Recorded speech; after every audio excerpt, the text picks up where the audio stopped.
Nous recevons pour ce numéro d'African Woman 2.0 une figure emblématique de l'industrie musicale africaine.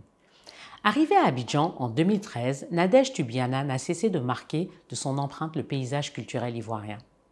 En tant que directrice générale de Trace Afrique francophone, elle a joué un rôle central dans la création de Trace Africa et Trace FM Côte d'Ivoire, des médias qui sont devenus des références incontournables à travers le continent.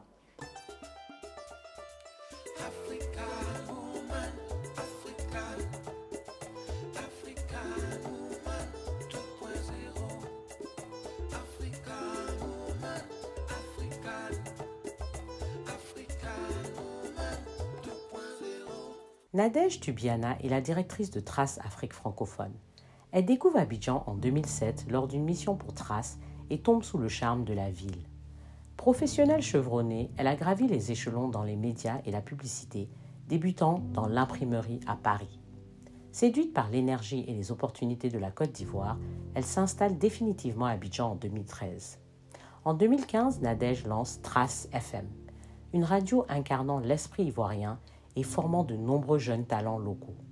Abidjan devient sa ville de cœur, où elle allie passion et affaires tout en restant attachée à Paris. Son expérience internationale et sa maîtrise du marché africain font d'elle une figure influente dans le paysage médiatique. Bonjour Nadège. Bonjour Aïssata. Un plaisir de t'avoir sur le plateau d'African Woman 2.0. Alors c'est un plaisir partagé. Merci. Deux ans après, je suis là. Il fallait que tu remettes dans le contexte que ça fait effectivement 2 ans qu'on a ce rendez-vous raté et finalement on y arrive. Donc Nadège, tu as eu une promotion d'ailleurs, félicitations. Merci beaucoup. Toutes mes félicitations. Dis-nous quelle est ta promotion. Alors, je suis directrice générale pour l'Afrique francophone à Trace. Voilà, en tout cas toutes nos félicitations. Donc tu as fait ton lycée en France. Tu es né en France ou tu es né en Algérie? Je suis né à Versailles. D'accord, donc tu es né en France, tu as fait ton lycée en France, mais tu n'aimais pas trop, on a compris. Non, et puis moi j'étais en plus pique, ça les énervait. Tu étais quoi, pique? Je les piquais, ça les énervait, enfin bref. Toi, je sens que tu étais indiscipliné en classe, en fait c'est ça.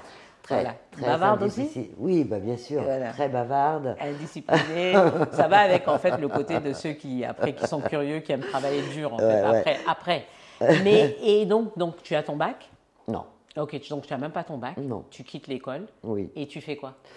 Eh ben, je vais chercher du travail. D'accord. Donc à 18 ans? Au début, je fais rien. D'accord. Voilà, je voyage un petit peu, bref. En France? En France, en Italie, enfin bon, voilà. Et après, il faut bien que je mette tes parents te disent du pain dans la marmite. Voilà. Donc, je trouve un travail de standardiste. Donc, je ne fais pas un truc, j'ai fait service après-vente d'arty. Les gens ne vont plus me respecter après avoir vu ça. Non, mais c'est bien au contraire, parce que ça montre que tu n'as pas eu un parcours traditionnel, en fait. Non. Voilà, donc tu n'as pas eu un parcours traditionnel, donc tu as fait plein de petits boulots, en fait, c'est ça? Exactement. Avant d'arriver à Trace, en fait. Alors non, oui. Ou même avant ça. J'ai commencé à avoir des métiers intéressants et qui m'ont ramené après à Trace parce que c'était vraiment la chose que je voulais. Donc en fait, j'ai commencé à travailler comme standardiste, réceptionniste dans une imprimerie. D'accord. Et en fait, je suis tombée amoureuse, on va dire, de la presse, des médias. Et c'était très intéressant. Donc, de fil en aiguille, j'étais assistante de fabrication, assistante commerciale. Après, je suis partie travailler pour les Éditions La Rivière, qui est un groupe de presse français. J'ai travaillé pour Rock and Folk, le magazine de DJ. Et après, j'étais recrutée dans une régie publicitaire où j'ai développé plusieurs magazines, notamment un magazine qui était leader à l'époque, qui s'appelait RAP, où ça se dépliait en A3, des posters. C'était un peu fan club de l'époque hip-hop, on va dire, de rap. Et là, à l'époque, j'étais partie pour la boîte pour laquelle je travaillais, Mediaprod. Je savais déjà, je disais à mon père que je voulais travailler en télé, vraiment de passer de la presse à la télé. Et je suis partie on a commencé à développer des DVD à Mediaprod, donc la régie, et je suis partie pour le label de 45 scientifiques, qui était à l'époque le label de Lunatic, donc avec Booba. Et je suis partie pour aller vendre les DVD à l'international. Et c'est là que je rencontre l'équipe de Trace. Et là, je vais voir une personne dont je tairai le nom. Je lui dis, bah non, mais moi je veux absolument travailler à Trace. Il lance, déjà moi je connaissais le magazine que j'adorais, le Vogue urbain new-yorkais, voilà, c'était un magazine vraiment de qualité. Et j'apprends qu'ils veulent lancer une chaîne de télévision. Donc là je dis, ah bah non, je me mets direct sur les rangs. Et je fais un déjeuner avec la directrice marketing de l'époque de Sectora, qui est devenue une amie, Géraldine. Et elle me dit, bah, tu sais, on cherche quelqu'un pour la télé et tout. À peine arrivée au bureau, je lui envoie mon CV. Et voilà, je suis à Trace 3 semaines avant le lancement. Oh, super. Voilà. Donc, Mais j'ai fait, voilà, mais tu as eu, évolution. oui, tu as eu une période où tu as travaillé dans divers, avant de trouver, en fait, ce que tu aimais faire, Exactement. en fait. Voilà. Bah, ce que j'aimais faire, moi j'ai toujours aimé faire du développement. Mais Trace, on s'ennuie jamais. Voilà, en 11 ans d'Afrique, donc j'ai lancé une radio.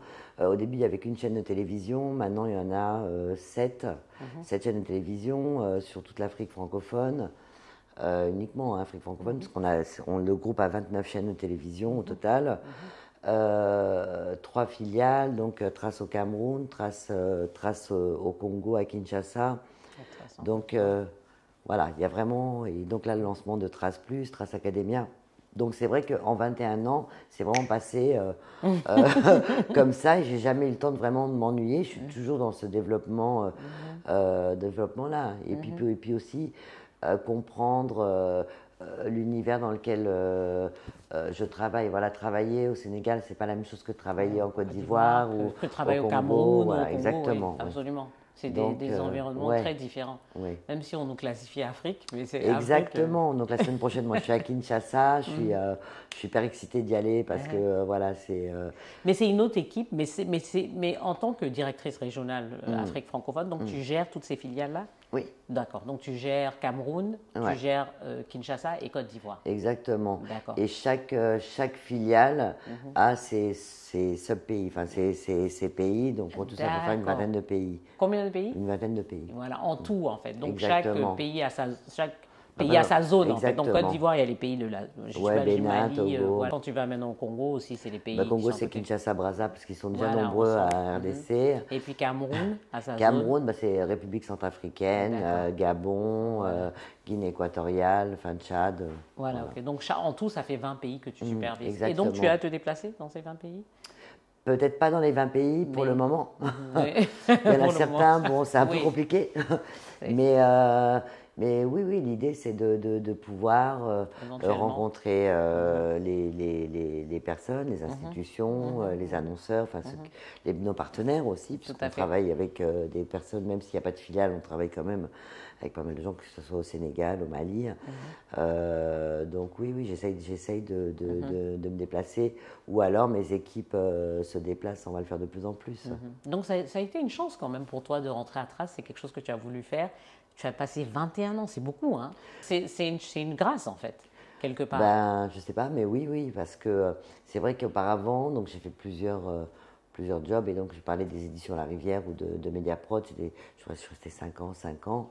Mais là, c'est vrai, quand je vois les gens qui bougent. Oui, justement, qu'est-ce que maintenant, aujourd'hui, les gens partent.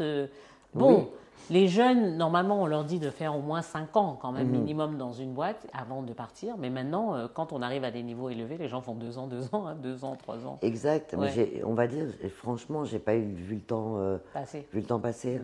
C'est vrai. Mais qu'est-ce que tu penses de ça, des gens qui changent? Tu penses que c'est parce qu'ils aiment moins ce qu'ils font, ou c'est recherche du gain? Alors déjà moi, à Trace Côte d'Ivoire, je peux pas dire ça, parce que c'est vrai qu'on a des équipes qui sont là depuis le début, depuis le lancement de la radio. Ah, ok. Ça fait une dizaine d'années quand même. Ouais. Je pense qu'ils s'y plaisent. Hein. Et tu leur parles là, directement? Non, je pense qu'ils s'y plaisent. Et c'est vrai qu'il y a des jeunes, enfin des salariés qui sont arrivés en stagiaire, qui sont encore là, qui ont beaucoup évolué. Moi, l'objectif, c'est vrai que je fais quand même attention à mes équipes parce que je les vois comme le futur de Trace. En fait, c'est le futur de Trace. Moi, je vais pas. Personne n'est éternel. Voilà, éternel. Encore moins moi. Non, je rigole. Moi aussi. Quoique j'aimerais bien, hein, mais malheureusement non. Je sais pas. Je pense pas. Mais non, c'est après bon. Et du coup, voilà, c'est eux le Trace de demain, donc faut faire attention à eux. Et puis toujours, moi, mon objectif, c'est vraiment de faire progresser les gens, vraiment de les responsabiliser au maximum. Et voilà, parce que la plupart c'est une équipe quand même qui est assez jeune. Et voilà. Donc là, il y a plein de gens qui vont venir postuler à Trace, je sens, après cette interview. Oui, parce que tu as Trace Academia, et en plus, apparemment, tu t'occupes bien de ton staff. Et puis, vous prenez des gens en stage. C'est moi qui suis en train de donner tous ces messages-là. Je fais passer tous ces messages-là. Non, mais c'est ce que je pense. Après, après peut-être que donc, c'est important pour toi aussi, le développement de la jeunesse. Bien sûr, et de t'impliquer aussi dans...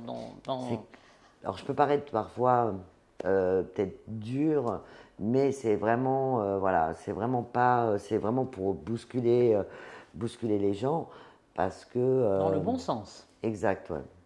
Pour les forcer à agir bien. Exact, ouais. Avec dans des bonnes valeurs, des bonnes normes, voilà, dans les normes. Et donc, maintenant, tu es installé depuis donc, 2013. Oui. Ça fait quand même, 11 ans que tu es sur Abidjan. Oui. Mais j'imagine que ça n'a pas toujours été facile. Comment c'est vrai que tu es venu, tu t'es installé. Bon, c'est vrai que le nom aussi aide, j'imagine. Le nom Trace a aidé à ouvrir des portes aussi. Bien sûr. Mais comment tu as réussi à t'implanter maintenant dans ce milieu ivoirien de la musique déjà, c'est marrant parce que j'ai expliqué ça la dernière fois.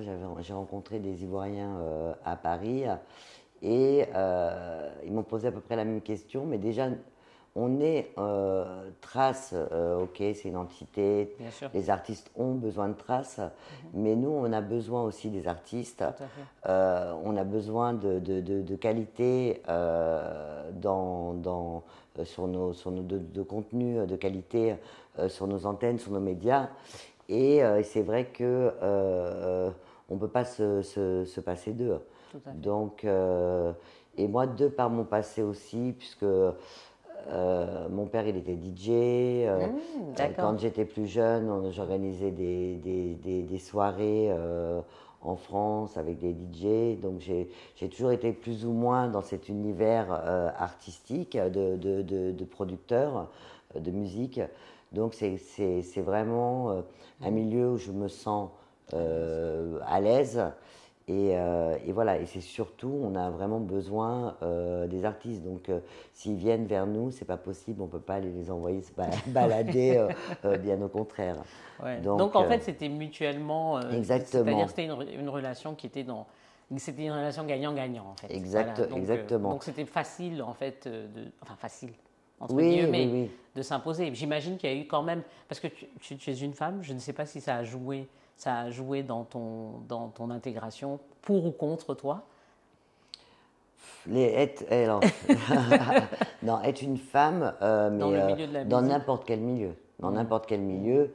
Alors, c'est pas féministe ce que je vais dire, mais c'est toujours compliqué. Et moi, en fait, je prends vraiment le parti. Enfin, je vais pas aller me plaindre parce que je suis une femme et que c'est difficile.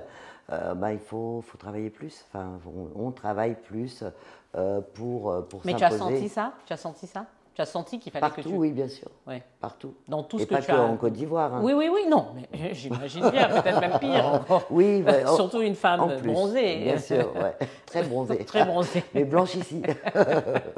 Oui, c'est ça, hein, n'est-ce pas? Quand tu es de l'autre côté, on te dit, mais tu n'es pas de là. Mais quand tu es ici aussi, on te dit, mais tu n'es pas non plus de là. Exact, ouais. Bon. D'ailleurs, la première fois, je fais une petite parenthèse. C'était trop drôle, puisque j'étais au FEMUA et à Noumabo. Et il y a des jeunes qui m'interpellent, et la blanche, et en fait, je cherchais partout.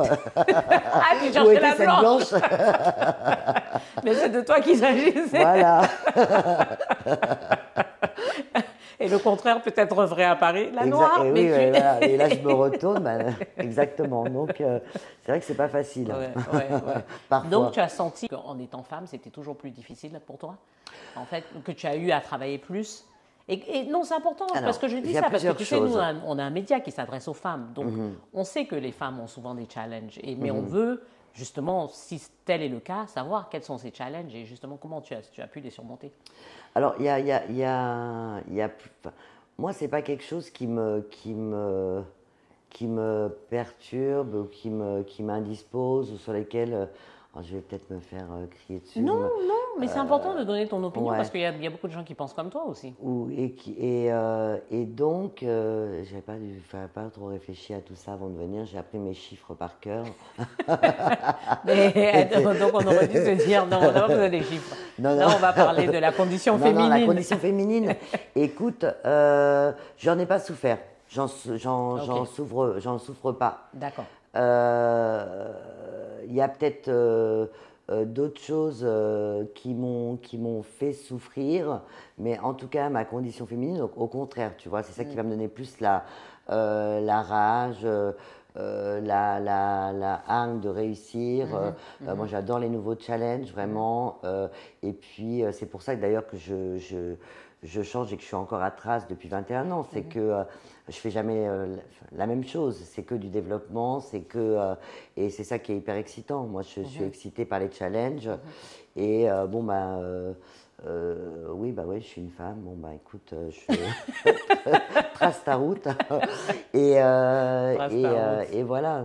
Après. Mais tu as dit que tu as eu d'autres challenges. Donc pour toi, le fait d'être une femme dans ce milieu n'a pas vraiment été un challenge. Mais tu as eu d'autres problèmes par contre. Non, mais je veux terminer, excuse-moi, je termine.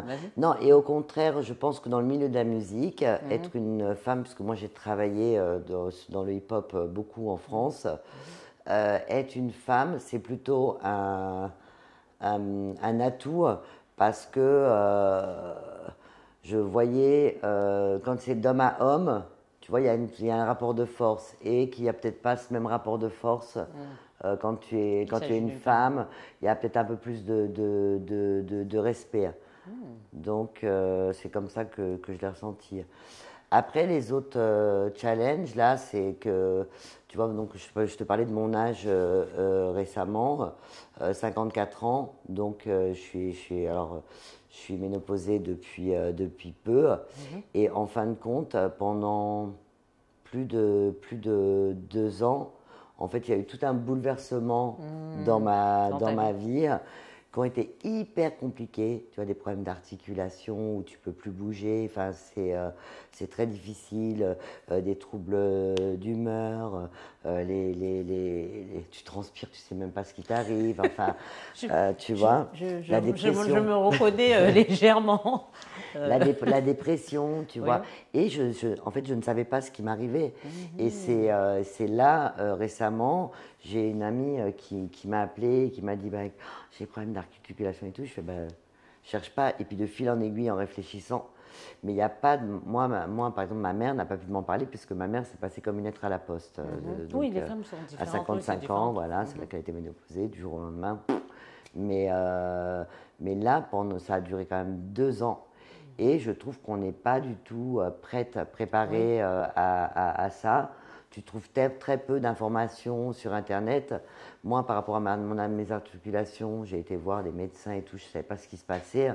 Et puis j'appelle un jour une copine qui me dit « Ah, mais cherche pas, c'est après ménopause, ça fait partie de ça. » Et effectivement, tu vas sur Internet, tu tapes articulation, ménopause, et là tu trouves plein de trucs et tout. Mais il faut savoir, en fait. Et c'est vrai que je peux te dire là, aujourd'hui, que c'est une des périodes les plus difficiles de ma vie. Oui, vraiment. Le challenge, parce que tu ne sais pas ce qui t'arrive et tu tombes en dépression, tu sors plus, tu bouffes. Non, mais tu sais, c'est marrant que tu parles de ça parce que c'est un sujet dont peu de femmes aiment parler. Exactement, j'ai envie d'en parler. Oui, non, mais tu fais bien d'en parler parce que c'est un sujet qui touche énormément de femmes et souvent c'est quelque chose qu'on balaie un peu du revers de la main parce qu'on n'a pas envie d'entendre ça. Exact, exact. Tu vois, alors que c'est important parce que ça vient effectivement avec énormément de troubles, comme tu as dit, la dépression, on connaît tous les bouffées de chaleur, et plein d'autres choses. Non, c'est très important, d'autant que moi, le désarroi que j'ai eu pendant cette période-là et le temps que j'ai mis à comprendre, et toutes les femmes ne réagissent pas pareil.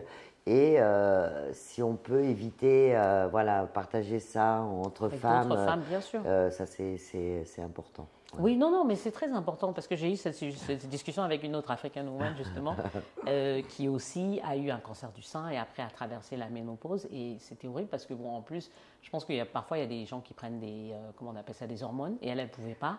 Et donc, c'était vraiment très difficile pour elle, dépression, perte de mémoire, bouffée de chaleur, enfin, tout ce qui va avec. Il y a le poids aussi. Oui, il y a le poids, enfin, tout ce qui va avec, en fait. Et c'est un sujet qui est souvent ignoré, mais qu'il faut qu'on commence à adresser beaucoup, enfin il faut qu'on commence à en parler beaucoup plus en fait. Ah non, mais complètement d'accord. Et puis c'est des sujets qui sont encore tabous, comme l'infertilité. La dépression aussi, c'est un sujet. Oui, la dépression aussi. La santé mentale, parce qu'en fait aussi exact, c'est tout ça, c'est santé mentale.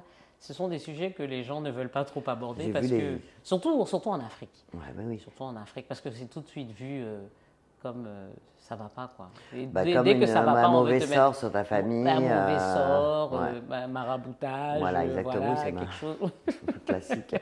Mais c'est vrai que puis là, on a pu voir récemment aussi des suicides en Côte d'Ivoire. Et c'est vrai que il n'y a pas eu, alors je sais pas, peut-être que je suis de cellules de crise, de numéros verts ou ce genre de choses, parce que ça fait partie encore, il y a quand même beaucoup de choses tabou en Afrique, mais pas que en Afrique, même en France. En France, on ne parle pas de la ménopause, on ne parle pas de tout ça. Et vraiment, ce que je dis toujours, c'est que quand même, nous les femmes, on souffre, on accouche, il y a quand même des passages dans la vie d'une femme qui sont quand même assez douloureux, même les règles. Moi, j'ai eu des problèmes aussi, j'étais indisposée avec des douleurs où tu es 2 jours...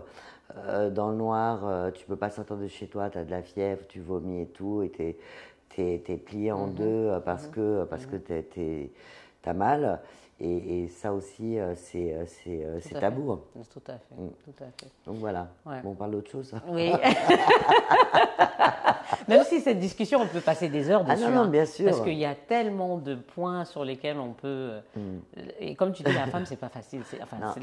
La femme, on passe par pas mal de choses qui sont assez douloureuses. Nadège, je sais que tu es aussi très engagée sur tout ce qui est formation des jeunes Ivoiriens. Dis-moi, qu'est-ce que tu as mis en place au niveau de Trace, justement, pour aider les jeunes? Ok, donc plusieurs choses. Déjà, en point de vue local, mais vraiment, ça c'est du micro local, on prend énormément de jeunes en stage physique au bureau. Et l'objectif, c'est vraiment pas qu'ils rapportent le café, c'est vraiment qu'ils passent de service en service. Pour bien comprendre. Et donc, j'espère qu'on a créé des vocations. Après, donc, de façon plus internationale et aussi beaucoup en Côte d'Ivoire, puisque c'est les meilleurs retours qu'on a et les meilleurs learners. En fait, on a lancé une application qui s'appelle Trace Academia et qui est en partenariat avec des entreprises locales et internationales. On coproduit des cours qui sont donc gratuits pour les apprenants. Donc, mais des cours de quoi? Alors, c'est des cours aussi bien de digital marketing qu'on a développé avec Google et qu'on a ensuite traduit en partenariat avec le ministère de la promotion de la jeunesse. Des cours aussi avec Orange. On a fait des cours d'antenniste avec Canal+, sur plusieurs pays. Voilà, pas mal de cours, et donc des cours sur l'électricité. Beaucoup d'entrepreneuriat avec le ministère de la Jeunesse ou de la promotion de la jeunesse ou des cours de soft skills. Comme par exemple avec Win-Win Afrique, on a développé des cours autour des métiers du sport. Ça veut aussi cours d'électricité avec EDF. Donc pas mal de choses, vraiment un éventail. Ou autour de la musique aussi, avec des DJ. Comme Cut Killer ou Andy 4K qui vont donner des cours de DJing. Donc voilà. Et comment les jeunes savent où trouver cette information? C'est quelque chose que vous mettez en ligne? Alors, donc c'est une application. D'accord. Donc on va sur Trace Trace. Academia. Ah, d'accord. Voilà. Donc, alors maintenant c'est Trace Plus. L'application a migré sur Trace Plus, qui est une nouvelle application, qui est une super app, où là on retrouve tous les produits de Trace, donc les chaînes de télévision, les radios. On a des radios FM, mais on a aussi pas mal d'une centaine de radios digitales. Et donc Trace Academia, et donc on télécharge l'application, et là on voit les cours qui sont suivis. En général, c'est géolocalisé, donc les cours qui ont été produits par les entreprises ivoiriennes, que ce soit locales ou internationales. Il y a Orange aussi, par exemple, ou Canal. Et là, donc, on suit le cours, le cursus, des cours de vidéo. Et à la fin, on termine alors avec une application. Voilà. Et donc, comme on sait, il y a eu de la promo, on travaille avec les ministères. Et puis il y a nos antennes, enfin voilà, on fait régulièrement de la promotion. Et donc ça commence, en général, ça commence quand si par exemple je veux venir m'inscrire pour quelque chose, il y a une période, il faut commencer en septembre ou bien c'est toute l'année durant? C'est à n'importe quel moment. Ah, d'accord, Cette super. nuit, tu te connectes. Voilà, ok. Et voilà, c'est vraiment, il y a des jeunes travailleurs, des gens qui sont encore à l'école, qui peuvent continuer. C'est vraiment, tu prends ton temps pour le faire. Parce que c'est digital. Exactement. Voilà, il n'y a pas d'horaire. Oui, voilà. Tu te connectes. Il y a des petits tests à chaque fois. Voilà. Et donc, toi, tu as quitté la France. Hein, tu étais en France. Pas vraiment. Bon, tu étais en France et puis tu es venu au Cameroun d'abord et puis après. Qu'est-ce que tu conseillerais aux gens qui veulent quitter, justement? Parce qu'il y a beaucoup de gens, tu sais, qui rêvent de quitter l'Europe, venir s'installer en Afrique. Pour toi, quels sont les conseils que tu peux donner aux gens qui sont justement dans la diaspora et qui veulent revenir en Afrique, s'installer? Alors, qu'est-ce que je vais leur dire? Déjà, j'ai toujours su, moi, que j'allais pas rester en France, que j'allais vivre à l'étranger. Non, mais c'est vrai, hein, j'ai toujours su. Bon, je ne m'imaginais pas en Afrique, en Côte d'Ivoire, je m'imaginais à New York, à London. Tout le monde s'imagine là-bas. mais bon, je finis à Abidjan, mais bon, c'est pas plus mal au final. Et je dirais, qu'il faut tenter le coup. Alors, c'est pas tous les jours facile quand même, faut pas croire, parce que c'est vrai qu'il y a des gens qui arrivent, qui pensent que tout est aisé, parce que les Ivoiriens quand même, c'est l'hospitalité. Donc, il y a plein de choses qui sont faciles, mais quand tu n'habites pas là, quand tu n'habites pas ici. Oui. Quand tu viens en vacances, c'est pas, ça a l'air super et tout. Voilà. Mais une fois que tu t'installes, c'est autre chose. Ça, c'est autre chose. Donc, voilà, mais il y a vraiment énormément d'opportunités. Il y a énormément de choses à créer, sur des valeurs aussi à créer. Donc, moi, j'encourage justement tous les Ivoiriens, les Camerounais, les Sénégalais qui veulent rentrer chez eux. Il y a quand même énormément d'opportunités, mais que tu sois diplômé ou pas, puisque moi, j'ai pas de diplôme en fait. Ouais. Non, voilà, mais surtout persévérer et puis pas prendre les gens de haut, parce que ça arrive quand même. C'est ça, surtout beaucoup, quand on vient de l'extérieur. Exactement, donc moi, je ne sais pas encore dire lancer des fleurs aux Ivoiriens, mais vraiment, j'ai été super bien accueillie, c'est un peuple super, j'ai des super amis maintenant ici, et je ne me vois pas, pour le moment, revivre en France, quoi. Vraiment, je suis bien ici. Quel a été un challenge pour toi, par contre? Bien, pour toi, tout était rose. Tu n'as eu aucun challenge. Challenge de quoi? Non, de transitionner, de quitter pour venir. Alors moi, je suis une vraie Parisienne à la base. Mais donc, justement, est-ce que... Parce qu'il y a quand même des challenges. Oui, bien sûr, je suis une vraie Parisienne. Et donc les gens à qui j'ai dit que des Africains, donc, parce que je faisais pas mal d'allers-retours au Gabon et tout, je ne citerai pas leur nom, là, qui rigolaient sur moi et qui me disaient que jamais j'allais arriver. Jamais j'allais arriver parce que j'étais une vraie Parisienne. J'en ai parlé avec un il n'y a pas longtemps, qui m'a dit franchement, j'y croyais pas, quoi. Que tu t'installerais en Côte d'Ivoire et que tu allais rester. Là, tu es encore là, c'est fort, quoi. Et non, je suis hyper heureuse. Je pense que c'est une des meilleures décisions que j'ai prises de ma vie, c'est quitter, je n'ai pas vraiment quitté, mais de venir m'installer à Abidjan. C'est vraiment, ok, on travaille beaucoup, je travaille quand même énormément, Mais déjà en France, il y a ce plafond de verre qui est assez compliqué parce que là-bas, je suis noire. Ici, tu es blanche, là-bas, je suis noire. donc voilà, femme noire, arabe, non diplômée, mais calagnac, ça vaut rien là-bas. Alors que ici, ben, je trouve qu'on m'a quand même laissé ma chance. On trace aussi, hein, laisser ma chance, voir ce que je valais. Moi, je suis une super bosseuse. Donc ici, je bosse énormément, mais il y a une qualité de vie quand même qui est quand même hyper agréable. Donc, bon, de fait aussi de mon statut, on ne va pas se leurrer. Oui, bien sûr. Pour certaines personnes, c'est dur. Mais voilà, si je veux partir à la plage le week-end, ben, je vais à la plage manger un poisson au bord de l'eau. Le soir, si j'ai envie de faire un barbecue dans mon jardin, voilà. Sauf pendant la saison qualité de vie. Sauf pendant la saison des pluies. Bon. Merci beaucoup Nadège pour ce moment passé avec nous. Merci. Et on va passer au petit cadeau. Et le petit cadeau. C'est pas possible. Oui, c'est génial. Si on fait petit cadeau. Et là, tu vas bien aimer ça parce que tu pourras te. Bon, je sais pas, hein, avec la ménopause, si ça. Si ça aide. Alors, c'est un cadeau de héritage. Ah. Oui, bon, tu peux. Ce sont des boissons.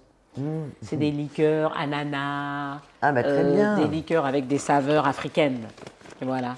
Et c'est produit ici localement. À la maison. Voilà, tu vois. Et donc voilà, ça c'est la bouteille. Waouh. Ouais, et c'est fait localement. Packaging. Tu as vu? Je peux ouvrir? Oui, bien sûr. Et donc c'est sûrement ça? un des. C'est une jeune dame qui. Sa boîte s'appelle Héritage. D'accord. Voilà. Et c'est eux qui font ça. Est-ce qu'on a... Et c'est fait localement. C'est une de nos partenaires. On aime beaucoup super, ces produits. Merci beaucoup. Ouais. Tu ne m'appelles pas quand tu as fini de consommer. Hein. Bien sûr que si.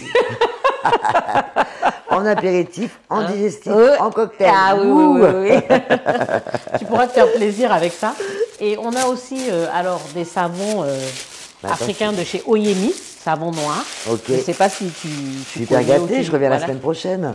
Nous, vraiment, chaque jour, on a des invités qui doivent revenir chaque semaine. Là. On doit d'abord prendre tous ceux qui doivent venir avant toi.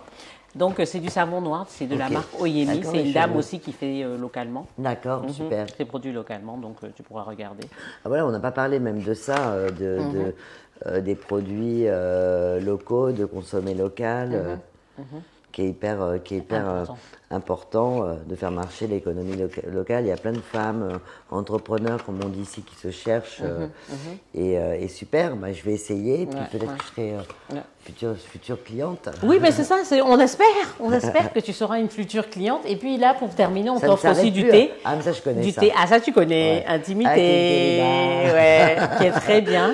Et tu pourras consommer ça après avoir pris ça. Oui, non, mais là, c'est ma petite soirée, là. Tu prends le thé avant de dormir. Super. En tout cas, merci beaucoup. Ça, c'est très bien. Et puis, c'est bien distribué aussi. Très bien distribué. On le trouve quand même assez bien maintenant en magasin. Voilà. Donc, merci Nadège. De rien. Et puis, on se fait la bise. Non. Après. Merci Nadège. À bientôt. Merci.